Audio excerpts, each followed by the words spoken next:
చరిత్రలో అందరూ రాజులు రాజ్యాల గురించి రాసిర్రు గాని రాజవ్యూహాన్ని నడిపించిన మంత్రి గురించి ఏ ఒక్కరూ రాయలే. ఇది బానిసగా బ్రతికిన ఒక యువకుడి కథ, తనని ఒక అసమర్థుడిని చేసిన కథ. ఒక దగడొచ్చి మొత్తం కథనే నడిపించిండు.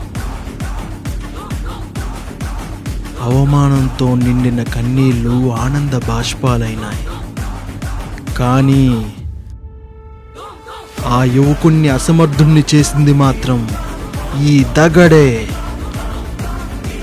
ఇది ఆ దగడ్ని గెలిపించిన ఒక యువకుడి కథ.